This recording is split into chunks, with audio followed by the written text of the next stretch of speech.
The world of true crime is often laden with stories that expose the darkest corners of human behavior, and the case of Klara Mauerova is no exception.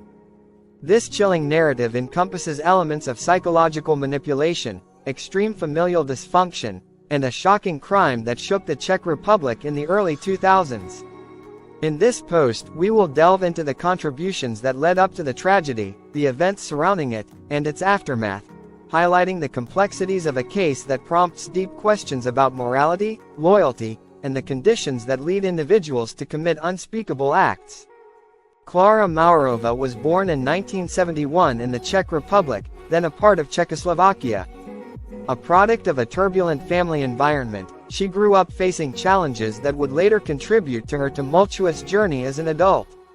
Mauerova faced personal struggles, including her tumultuous marriage and the challenges of motherhood, all of which were exacerbated by her mental health issues.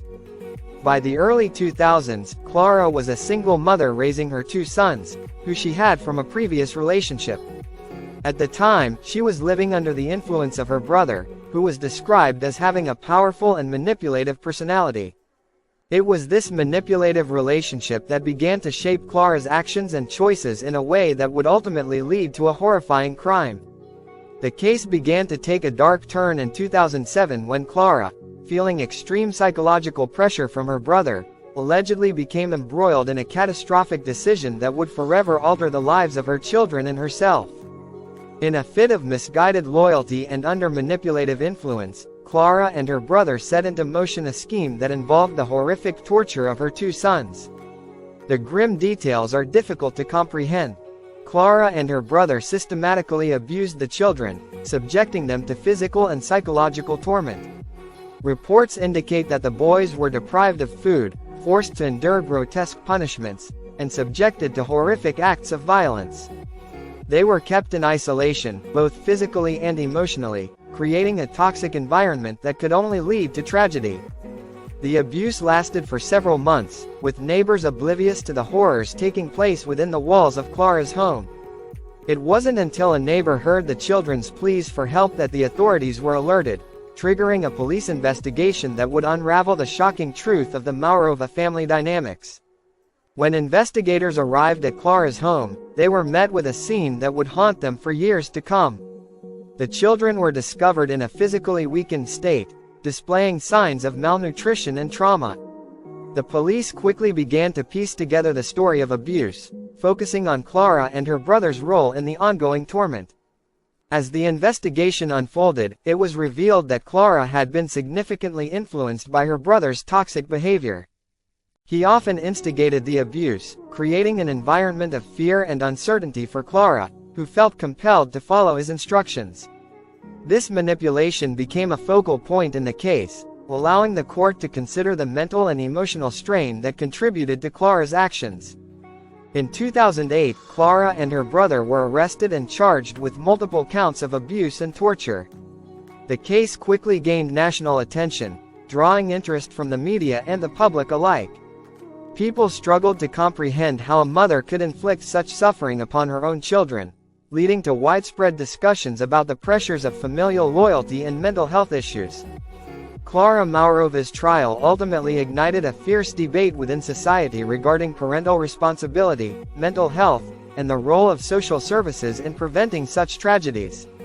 In 2009, Klara was found guilty of child abuse and neglect. The court proceedings highlighted the devastating effects of psychological manipulation and familial dysfunction, revealing the complex interplay between the abuser and the abused. Both Klara and her brother were sentenced to prison time. The court noted the significant mental health issues that impacted Klara's decision-making. During the trial, experts testified about the psychological influence her brother exerted over her, suggesting that she had been groomed to comply with his harmful demands. This raised critical questions about the nature of guilt and culpability in cases where mental health problems are interwoven with criminal behavior. The case of Klara Mauerova left profound scars on the lives of her children and highlighted the pressing need for better mental health support and resources within families facing similar dynamics. Following the trial, the children were placed in foster care, where they began the long process of healing from their traumatic experiences. The community rallied around the victims, providing support that was crucial in their recovery. In the wake of the case, discussions emerged around the efficiency and responsiveness of social services in the Czech Republic. Many argued that more should have been done to protect the children, especially given the previous warning signs of distress within the family. The story of Klara Mauerova thus serves as a reminder that vigilance is essential in safeguarding the well-being of vulnerable individuals. The case of Klara Mauerova is a haunting portrait of familial toxicity, highlighting how deeply rooted mental health struggles can manifest in devastating ways. It challenges our understanding of guilt and culpability and underscores the necessity for societal compassion and awareness concerning mental health issues and family dynamics. The tragedy serves as a chilling reminder that the most horrific crimes can occur behind closed doors, often leaving behind shattered lives and provoking critical conversations about the darker sides of human behavior. As we reflect on the complexities of this case, it is essential to remember the victims and the lessons learned in its wake. Efforts must continue to be made to support families struggling with similar issues, ensuring that assistance and resources are available to prevent more tragedies from occurring in the future.